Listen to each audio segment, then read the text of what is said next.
Di ulang tahun lansia saya selalu hadir ya, diundang gitu karena pandemi yang memisahkan kita.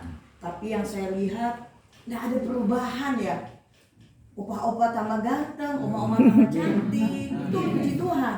Jadi saya suka merenungkan, biarlah saya kalau tua seperti ini nanti. Amin. Saya Februari tahun depan baru 60, baru saya bisa dimasukkan ke lansia ya. Tapi bersyukur tadi Opa Petrus bilang kita nggak lihat usia, yang penting semangat ya, semangat 45 terus seperti kita pejuang, karena kita ini pejuang Kristus. Amin. Puji Tuhan, saya nggak perlu memperkenalkan nama lagi ya, karena saya sudah sering di sini. Puji Tuhan masih ingat nama saya ya.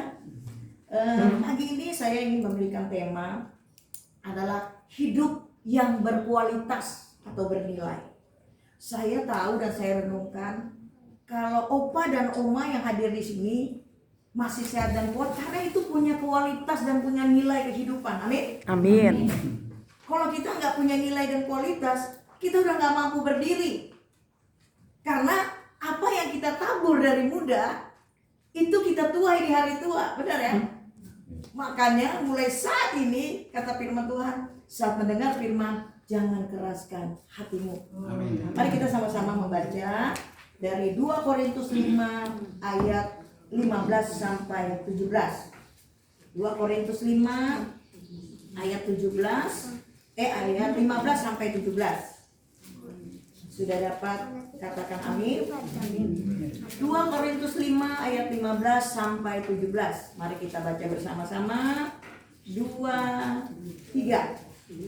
Dan Kristus telah mati untuk semua orang, supaya mereka yang hidup tidak lagi hidup untuk dirinya sendiri, tetapi untuk Dia yang telah mati dan telah dibangkitkan untuk mereka. Sebab itu kami tidak lagi menilai orang pun menurut ukuran manusia, dan jika kami pernah menilai Kristus menurut ukuran manusia, sekarang kami tidak lagi menilainya demikian. Jadi siapa yang ada di dalam Kristus, ia adalah ciptaan baru, yang lama sudah berlalu, sesungguhnya yang baru sudah datang. Puji Tuhan. Jadi penjelasan ayat ini di ayat 15 katakan, Yesus sudah mati dan bangkit untuk kita semua. Dan Yesus hidup bukan untuk kepentingan dirinya, tapi untuk semua manusia. Artinya Yesus mengajarkan kita untuk hidup harus berkorban dan menjadi berguna untuk orang lain, agar hidup ini bernilai atau berkualitas. Ya. Jadi kalau segala sesuatu itu hanya masuk, tidak dikeluarkan, jadi penyakit, benar ya, opa-opa, mama. Contohnya aja tubuh kita. Kita makan terus tapi kita nggak buang air besar. Itu orang 2 hari aja tadi malam teman saya anaknya dibawa ke dokter karena tidak bisa buang air besar. Banyak orang yang terganggu khususnya karena tidak bisa buang air besar. Jadi firman Tuhan lain, Tuhan Yesus ajarkan gini, lebih berbahagia memberi daripada menerima. Setiap napas kalau kita tarik, kita tahan nggak? Kalau nggak dikeluarkan. Jadi di ayat 15 penjelasannya tadi bagus sekali, bahwa Yesus itu mengajarkan kita untuk harus hidup berkorban dan menjadi berguna bagi orang lain. Baru itu namanya hidup yang berkualitas atau bernilai. Di ayat 16 dikatakan gini, Paulus dulu itu menilai orang lain, bahkan menilai Yesus dengan cara pandang yang salah. Paulus itu dulu penghujat Yesus waktu dia bernama Saulus, membunuh orang-orang pengikut Yesus. Bahkan dia bilang Yesus itu nabi palsu, penghujat Allah, layak disalib. Tapi saat dia bertemu dengan Yesus di Damsyik, apa yang terjadi? Dia berubah total. Itu Paulus menjadi Paulus, dan sampai akhir hidupnya dia setia kepada Yesus. Karena apa? Dia mempergunakan waktunya untuk hidup berkualitas. Makanya di ayat 17 Paulus katakan begini, ada di ayat 17, jadi siapa yang ada di dalam Kristus, ia adalah ciptaan baru, yang lama sudah berlalu, sesungguhnya yang baru sudah datang. Jadi kita hidup Kemarin kita memperingati Jumat Agung ya, kematian Yesus. Terus pasca kemenangan, kenaikan, pencurahan. Kalau saya tiap tahun merenungkan, saya ada perubahan ya. Bukan perubahan aja semakin tua, semakin cantik gitu kan. Itu kata-kata motivasi diri. Kalau bangun tidur, terima kasih Tuhan, aku semakin sehat, aku semakin bahagia, aku semakin cantik. Yang laki-laki aku semakin ganteng. Itu kata-kata motivasi. Karena Tuhan Yesus itu sumber motivasi kita, motivator kita. Jadi diajarkan seperti ini, Yesus itu berkorban menebus kita orang-orang yang berdosa. Dan Yesus ajarkan kepada kita, mari berkorban buat orang lain. Supaya apa? Kita ini sama seperti Yesus. Kan kita selalu nih, ku mau sepertimu Yesus, disempurnakan selalu. Kita kan mau seperti Yesus. Jadi Yesus bilang, kau gak usah lagi salib, salibkan aja tuh kedaginganmu. Yang lama sudah berlalu, yang baru akan datang. Yang lama ini apa? Opa, oma, ingat aja tuh masa muda. Apa yang ditabur dulu? Kalau naik motor, orang nyerempet dikit, aduh kata-kata kebun binatang, iya kan? Oma-oma kalau marahin cucu mungkin puskesmas, semua keluar tuh. Tapi karena setiap hari, tadi seperti Om Petrus bilang apa? Ibadah ini terbatas. Tetapi ibadah ini melatih kita untuk kita semakin kuat di dalam Tuhan. Paulus katakan begini lagi, sekalipun tubuh jasmaniku ini merosot dari hari ke hari, tapi imanku kau perbaharui. Tubuh ini tak mungkin lah. Saya nanti 75 tahun, wajah saya masih begini, ya kan? Rambut saya masih begini, atau tubuh saya masih begini. Pasti ada perubahan. Kalaupun dijaga kayak Titik Puspa dengan segala krem atau menu-menu yang sehat atau herbal, tetap aja ada perubahan. Tetapi kata Paulus, iman ini diperbaharui. Tua-tua bukan tua-tua lagi makin jadi, tapi tua-tua semakin beriman, berkualitas, punya nilai tambah. Pada waktu saya di Kalimantan, saya suka mencari ada nggak ya pendeta orang Banjar. Karena saya kan orang Banjar ya, orang Banjar itu mayoritas Muslim fanatik. Kata teman saya ada, saya pengen ketemu, supaya saya pengen ngobrol gimana tuh jadi pendeta, dibuang keluarga kan. Tapi ternyata dia cuma bisa menelpon. Dia bilang begini, Bu Matilda, kalau kamu sudah menjadi orang Kristen, jangan lagi hidup seperti kamu dulu. Artinya apa? Kalau kau memiliki Kristus yang sungguh-sungguh, kau ada perubahan. Amin. Dan itu benar. Sehingga sampai sekarang saya masih tetap melayani. Masalah itu tetap ada, bahkan bertambah. Karena Paulus bilang begini, hari-hari ini semakin jahat. Jangan bodoh, jangan bebal, pergunakan waktu yang ada, karena hari-hari semakin jahat. Kita lihat dunia ini semakin baik gak? Enggak kan? Semakin jahat. Tetapi di dalam Kristus iman itu harus bertumbuh, semakin damai. Karena Yesus itu Raja Damai. Sehingga kalau kita semakin mengenal Dia lebih dekat lagi, maka damai itu akan selalu ada. Apapun kondisi kita tetap bermakna dan bernilai bagi orang lain. Amin. Kadang-kadang kita berpikir gini, bagaimana sih menjadi orang bernilai dan berkualitas itu? Kita pikir karena kita berpakaian bagus, kita dihormati orang, wah aku bernilai banget.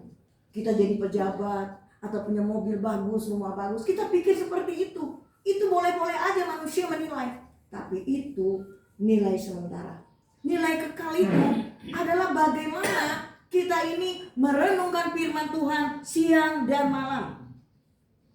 Merenungkan firman siang dan malam, sehingga kehidupan kita itu, kata pemazmur, seperti pohon yang ditanam di tepi aliran sungai yang tidak pernah mengalami kekeringan, dan apa saja yang kita perbuat berhasil.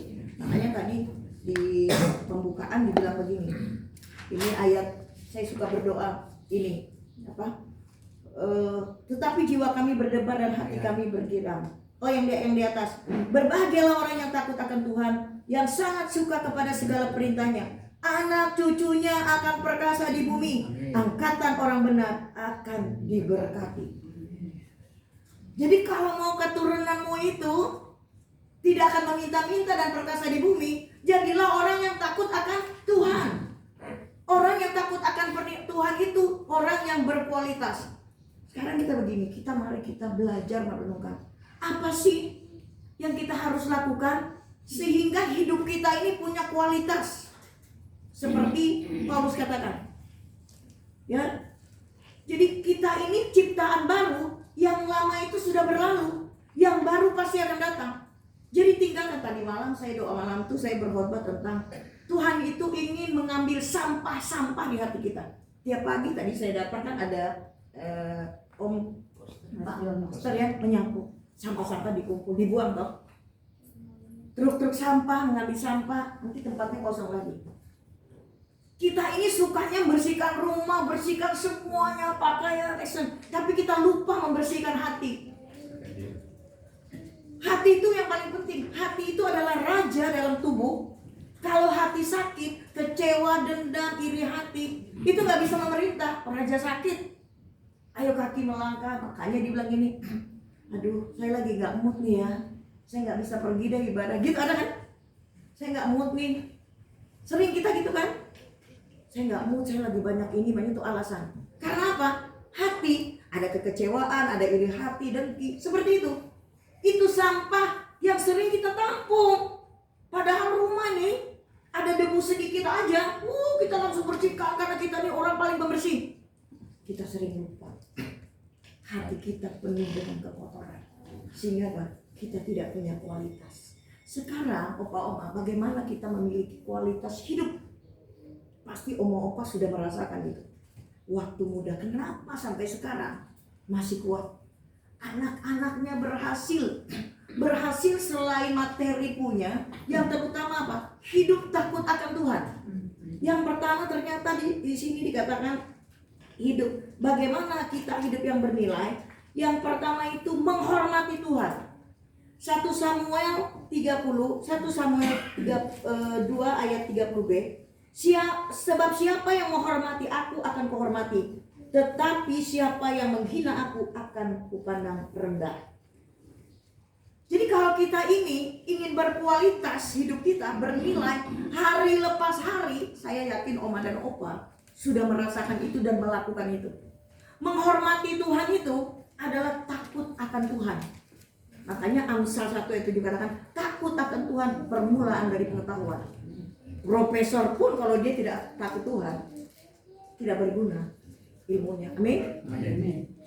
Tapi kita yang berpendidikan SMA atau SMP saja, tapi kita takut dan selalu melakukan perintah Tuhan, itu yang dikatakan awal pengetahuan. Menghormati Tuhan itu contohnya, kalau kita beribadah, bersyukur kalau pimpin oma opa fokus. Tapi coba kalau kita di gereja, anak-anak muda ya kan, karena lihat firman di dalam HP, kadang-kadang mereka buka sehingga mereka tidak fokus. Menghormati Tuhan itu saat bangun tidur aja nih, terima kasih Tuhan. Banyak orang yang tidak bisa bangun, tapi kali ini mata aku melihat Tuhan. Terima kasih Yesus, aku mencintaimu. Terima kasih di usiaku yang 78, tadi ada oma 80 berapa Pak? 83. Terima kasih Tuhan, masih sehat.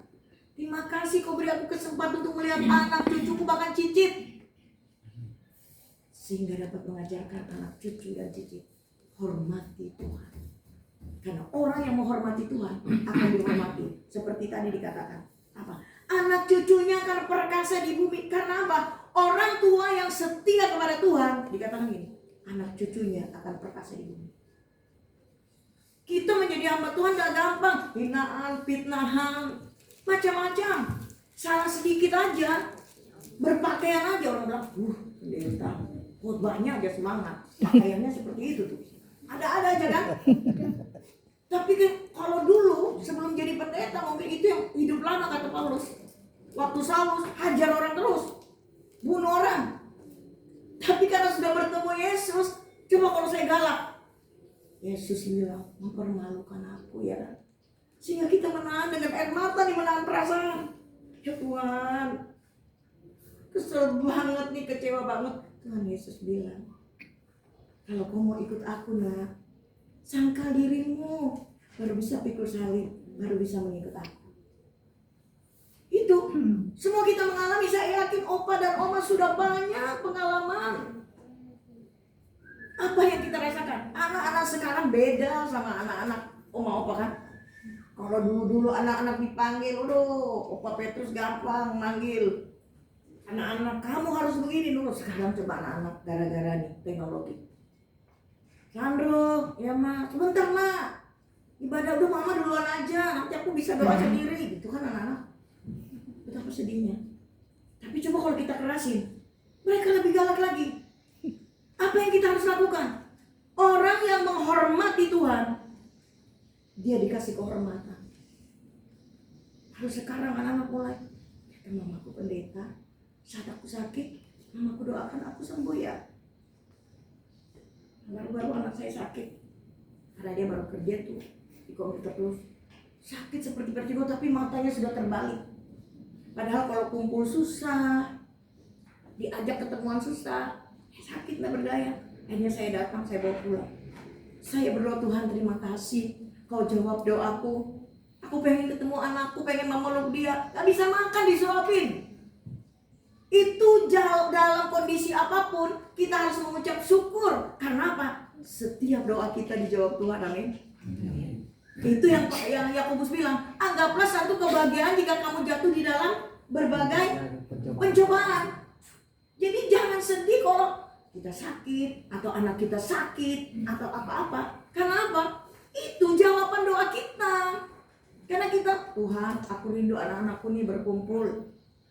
Kekerasan hati itu dilunakkan Tuhan dengan cara Tuhan. Makanya dia bilang gini, kau selalu punya cara untuk menolongku. Tuhan itu punya cara nggak? Opa dan oma pasti sudah tahu bagaimana cara Tuhan untuk menolong kita. Oleh karena itu bagaimana hidup yang bernilai? Pertama, menghormati Tuhan. Menghormati Tuhan itu tadi seperti tadi, punya kedisiplinan diri. Saya ini satu hal yang paling mudah saya lakukan, saya tidak mau terlambat. Saya punya waktu, saya bangun jam segini, saya bangun jam segini, saya pergi jam segini. Kalau saya pelayanan di gereja 30 menit harus hadir di gereja itu atau di gereja saya. Bayangkan kalau naik Grab, kalau hujan itu kan Grab suka membatalkan. Kalau saya jam 9 pelayanan, jam 8 saya sudah pesan Grab. Kadang-kadang mereka datang 5 menit. Jadi saya tiba di gereja jam 8.15 belum ada orang. Apalagi kalau PGIS. Orang yang mau numpang saya, enggak Bu Ketua, kecepatan. Sepertinya kita lucu di hadapan orang. Tapi kedisiplinan itu cara kita menghormati Tuhan. Amin. Untuk diri sendiri. Makanya Tuhan Yesus bilang begini, orang yang berkorban nyawa akan mendapat nyawa. Tapi orang yang tidak mau berkorban, dia akan kehilangan nyawa. Apapun yang kita korbankan, waktu, tenaga, uang dan segalanya, Tuhan kembalikan berlipat kali ganda. Tapi jangan menghitung apa yang kita kasih buat Tuhan, karena kita tidak sanggup membalas kasih setia Tuhan. Amin. Hitung-hitung berapa berkatmu tiap hari dari Tuhanmu. Beribu kalilah kita nggak sanggup menghitung. Kita datang beribadah ini, apakah mau minta supaya Tuhan sayang? Tidak. Kalau kita rajin baca firman, merenungkan firman, pergi ibadah kemana-mana, itu membuat kita semakin sayang kepada Tuhan. Karena apa? Karena Tuhan sudah sayang. Tuhan gak perlu lagi memberi kasih sayang tiap hari bertambah, karena dia sudah sayang. Full sayangnya buat kita, kasihnya yang tiada batas. Oleh karena itu, bagaimana kita ini menjadi orang yang berkualitas, menghormati Tuhan dengan kedisiplinan diri untuk Tuhan. Makanya Paulus katakan dalam Kolose 3:3, apapun yang kamu perbuat, perbuatlah dengan segenap hatimu seperti untuk Tuhan. Apa saja di rumah, melayani istri, melayani cucu, melayani cicit, menyapu, semua untuk Tuhan. Makanya kita sehat. Jangan makan puji. Orang bilang ya, makan puji. Kalau kita makan puji, sudah cukup dipuji orang, Tuhan gak kasih balas lagi. Menghormati Tuhan membuat kita berkualitas. Menghormati Tuhan dengan apa lagi? Apapun yang kita ingin lakukan, minta Tuhan, apa yang harus aku lakukan Tuhan? Makanya ada lagu gini, ku tanya Yesus, apa yang harus ku buat? Tuhan, hari ini atau besok liburan nih Tuhan, tanggal 1, tanggal 2, tanggal 3, libur panjang. Aku rindu Tuhan berkumpul anakku. Tapi biarlah itu untuk kemuliaan-Mu. Kalaupun Engkau udah izinkan, biarlah kehendak-Mu yang terjadi. Ternyata anak-anak liburan masing-masing. Apakah kita sedih? Nggak boleh sedih. Karena untuk mengambil keputusan itu, kita sudah bertanya kepada Tuhan. Keputusan Tuhan itu yang paling baik, bukan keputusan kita. Orang yang menghormati Tuhan, dia punya kedisiplinan untuk Tuhan, dan dia selalu melakukan segala sesuatu untuk Tuhan. Mengambil keputusan, lihat hanya Tuhan. Sehingga rugi atau untung usahamu, baik atau tidak yang terlaksana, itu kita sudah bawa ke dalam Tuhan. Karena apa? Allah turut bekerja dalam segala untuk mendatangkan kebaikan. Yang kedua, bagaimana hidup yang berkualitas? Dikatakan di sini adalah berbudi luhur. Yesaya 32 ayat 8 katakan, tetapi orang yang berbudi luhur merancang hal-hal yang luhur, dan ia selalu bertindak demikian. Ada 3 ciri orang yang berbudi luhur. Perhatikan Bapak Ibu. Yang pertama, dia memiliki karakter yang baik. Karakter yang baik itu seperti apa? Seperti Yesus. Kita suka bilang begini, oh memang gayaku begini, suaraku memang keras, tapi hatiku tidak seperti itu. Terus kalau orang salah, dasarnya kamu gak boleh begitu, bicara keras-keras. Tapi indah kok, hatiku tidak begitu. Aku sayang sama kamu, ya kan? Saya introvert, saya orangnya diam, saya gak bisa bergaul. Kalau kita ini setiap hari merenungkan firman, kita ingin diubahkan Tuhan, kita ini semua pada akhirnya kenapa? Ku mau sepertimu Yesus, disempurnakan selalu. Jadi berubah, tidak dalam kehidupan lama lagi. Makanya Paulus katakan masa lalu kita itu sampah. Mau pejabat kan, mau apapun masa lalu kita, kalau kita tidak mempermuliakan Tuhan, itu sampah. Makanya Paulus bilang, semua yang kulakukan dulu sampah. Paulus orang berpendidikan, Paulus orang hebat, tapi apa yang dia kerjakan? Menghujat Tuhan Yesus. Makanya dia bilang itu sampah. Orang yang berbudi luhur itu yang pertama, dia punya karakter yang baik. Karakter yang baik itu apa? Dia penuh kasih, ya. Di Galatia 5, buah roh, kasih, damai sejahtera, sukacita, kemurahan, kebaikan, kelemah lembutan, dan penguasaan diri. Itu semua yang harus kita miliki. Pelayanan sehebat apapun, diundang orang kiri kanan, lelahnya ada yang ada. Kalau saya tidak berbuah, anak-anak saya suka protes masuk di grup, Pak, nggak ada makanan nih di meja. Malunya minta ampun. Karena pelayanan di puncak nih saya. Berguna nggak saya menjadi seorang ibu? Nggak sediakan makanan di rumah. Pelayanan baru masuk pendeta bisa bikin orang makan, ya kan? Apa hebatnya coba? Saya sering menangis. Tuhan, aku nggak mau seperti ini, ubahkan aku Tuhan. Suami saya tinggal pikir, kamu pergi aja, jangan terlambat, cepat, kamu kan pendeta, dia dukung.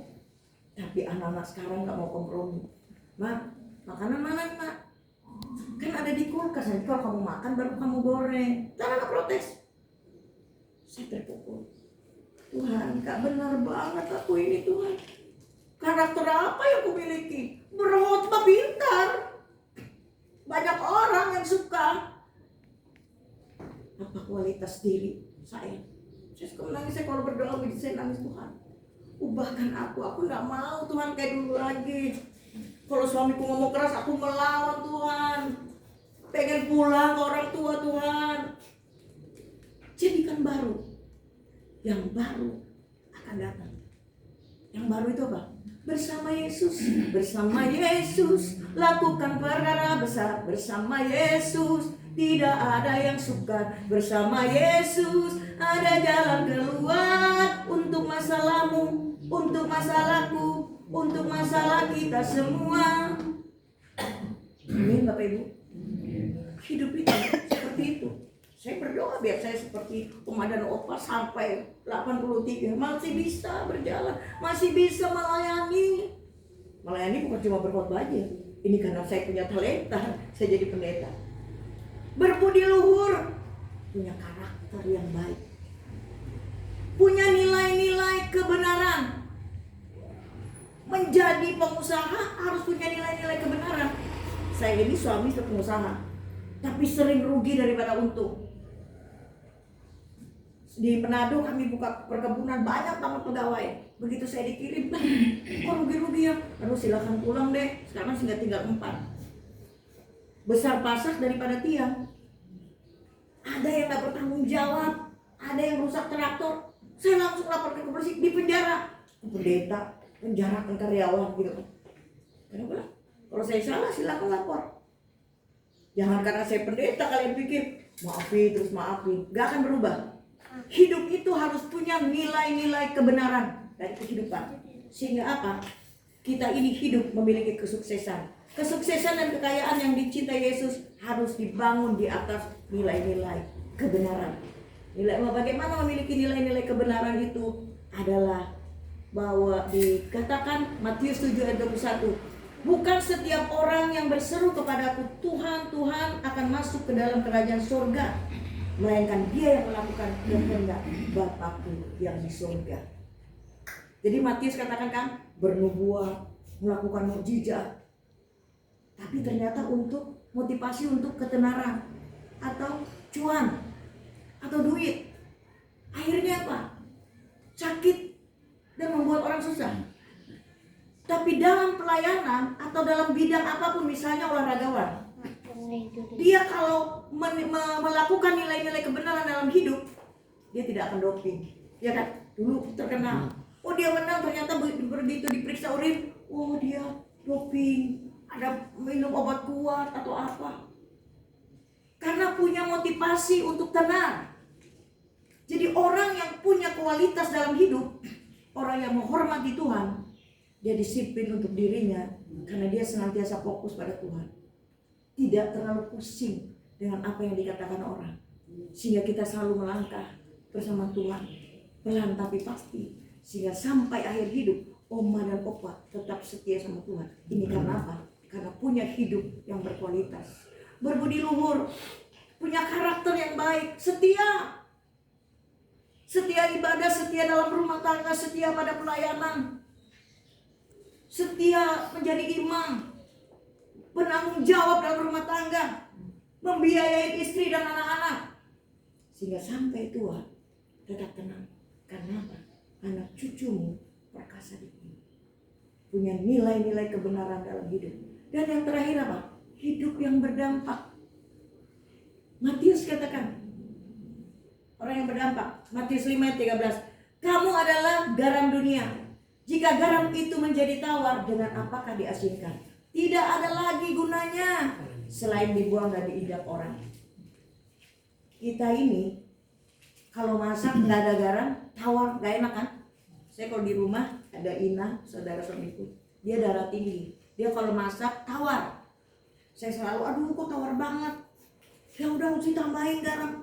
Dia darah tinggi, saya darah rendah, berbeda selera, nggak ada rasa. Bayangkan tuh, Matius katakan, kalau kamu mau berdampak itu, kamu harus menjadi terang dan garam dunia. Kalau garam itu tawar, mau diapakan lagi? Dibuang dan diinjak. Artinya dibuang dan diinjak itu apa? Memalukan, menyedihkan, merugikan, tidak suka menolong, kehilangan pengaruh, diinjak orang. Itu garam yang tawar. Ngapain kita hadir di tengah-tengah orang? Ngapain jadi orang Kristen? Saya dipesani teman saya pendeta, Matilda, kalau kamu sudah menjadi orang Kristen, kamu harus tampil beda dan hidup di atas rata-rata. Jangan seperti dulu. Kalau kamu hidup seperti dulu, gak usah kamu pindah agama. Benar kan? Itu yang Paulus ajarkan. Kita Kita ini ciptaan baru. Yang lalu sudah berlalu, yang baru akan datang. Sambutlah, sambutlah Yesus, tinggikan Yesus. Hanya itu. Apalagi kita ini sudah menginjak lansia. Bersyukur kalau sudah pensiun. Bersyukur banyak waktu. Sudah tidak banyak aktivitas. Bersyukurnya apa? Banyak waktu untuk bersekutu dengan Tuhan. Menjadi berkat. Tidak tunggu jadi pendeta. Tidak tunggu jadi majelis.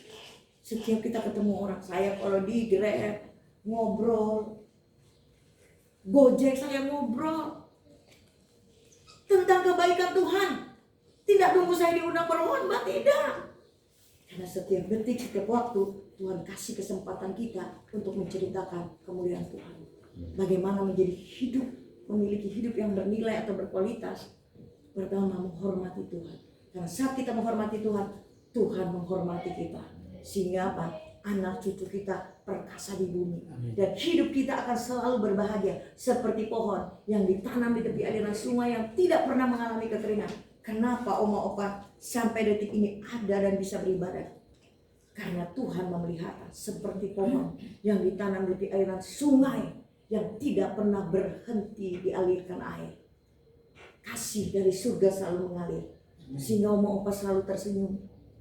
Apapun permasalahan kita, kita ini tidak pernah luput dari masalah. Selagi kita hidup. Kalau tidak mau masalah, kita masuk di dalam ukuran berapa? 2x1. Jadi kita jangan heran. Tapi mari kita bawa. Berbudi luhur. Punya karakter yang baik. Punya kasih, punya sukacita, damai sejahtera yang kita akan berikan kepada orang lain. Kepada anak cucu dan seisi rumah. Bahkan gereja kita. Baru kota Depok. Bahkan bangsa dan negara. Punya nilai-nilai kehidupan dalam diri. Kiri kanan kita orang yang menghujat Yesus. Orang yang tidak mau beriman. Tapi kita tetap berdiri, katakan, ku cinta Yesus selamanya. Sehingga kita berdampak.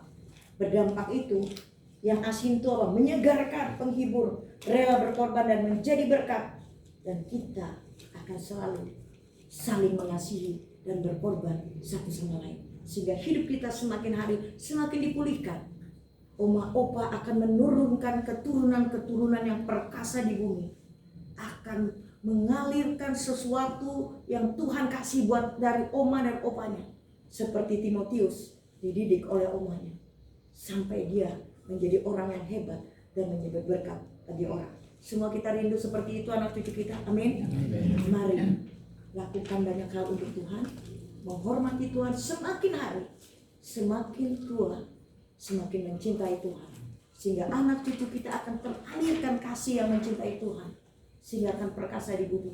Dan masa depan anak cucu kita dijamin oleh Tuhan. Oma opa sudah merasakan bagaimana anak cucunya perkasa. Itu karena orang